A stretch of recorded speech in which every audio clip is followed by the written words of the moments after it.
What's Morales from Black Film and TV talking to David Haysbert regarding your film No Exit. Now, you've been around for a long time doing whether it's commercials, TV projects, and films. What led you to taking on this project? I'd never done a movie like this before. This was a mystery thriller, and kind of the closest thing to a Twilight Zone episode I will ever get to. So for those, nowadays you have to sell a lot in terms of whether it's a TV or a film. How best do you describe the role that you have? Without revealing too much of the movie, I would say this is a man that was looking for redemption. He's a former Marine. I got that he was had a little PTSD and had a gambling problem. Now, all those issues are born of certain frustrations and the way life had turned out for him. So yeah, so he like I said, can't say too much. Can't say too much. Yeah. Here's what I'll say next. With the roles that you play, do you take stock into the characters? Like, do you do background search? Like in your last sentence, you mentioned he was a military guy. He had a gambling addiction. He suffered from PTSD. Do you take in stock into the mindset of anybody who may have had any of those issues or symptoms? Do I take stock into anyone else? Into the character you're playing. Like, have you spoken to somebody who had PTSD? Oh, yeah. Do you know anybody who had a gambling addiction? Yes. Oh yeah. I mean, for different projects. I mean, I've been in this business for over 40 years, so there's a lot of interesting stuff in my recorder. I've recorded a lot of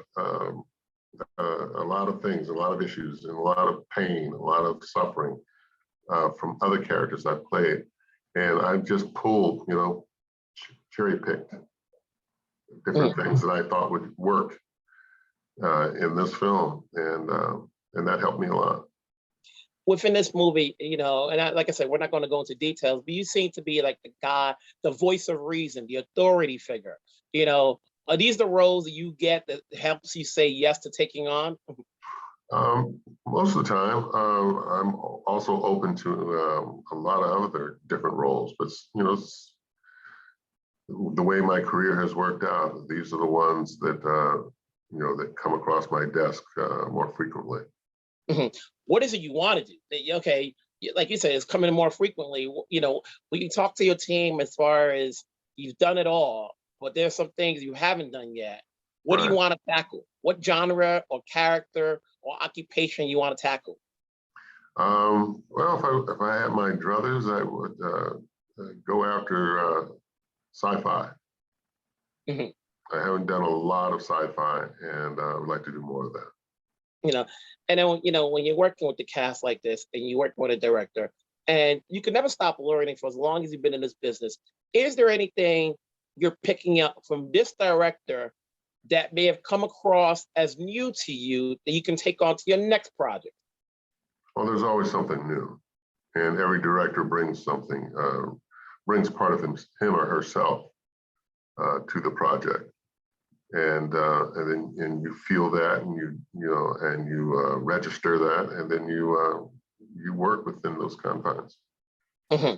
And in shooting this movie with this cast, and I don't know if it was shot during the pandemic or not, was there time to get to know each other as opposed to coming in, doing your scenes, and then leaving? Well, actually, you couldn't leave. No, we got really, really close. Close to the point where I can honestly say this is probably,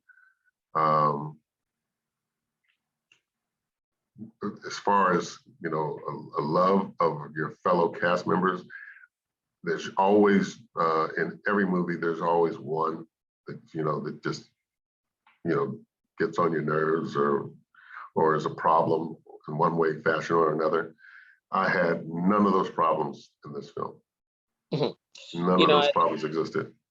As an actor, everybody wants visibility at some point in their career, and you've had enough where, people are going to know you from different turns, whether it's 24, whether it's the Allstate commercial or different other things, the different shows and movies you've done. You had a long run with the Allstate commercial, in which we saw you 10 times a day on TV or so, or more. How does that feel to you? Because especially, for actors who do commercials, to know that you're on a national commercial, which has a longer a shelf life, because you've been doing it for so long. It didn't seem like it was going to end. We saw you for over a decade, on TV. How does that make you feel as an actor when you've had this much visibility? It was great. It helped everything else I did. He says, that's the same guy, the guy that does the Allstate commercial. Yeah, no, I mean, commercials, the thing about commercials and what I do on film and television is, just vastly different.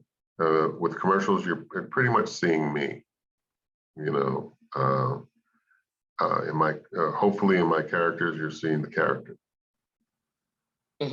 So there's a big difference in that way. Before I let you go, where do we see you next in? Coming up next, I think, will be Flamin' Hot, which is a story about the man who created Flamin' Hot Cheetos for Frito-Lay. Now, is that a film that's going to be on streaming? That's going to be in theaters? I'm not sure. I haven't been told whether it's going. I know I'm pretty sure it's going to be streaming. It may go to the theaters as well. I'm not sure. I have to call our director, Eva Longoria, who did a fantastic job with it, and find out, where it's going. It's been a pleasure speaking with you. Obviously, wherever you're at, stay safe. Hopefully, we'll talk down the road because, like I said, you're always working. So until the next time. Bless you. I hope so. Take care.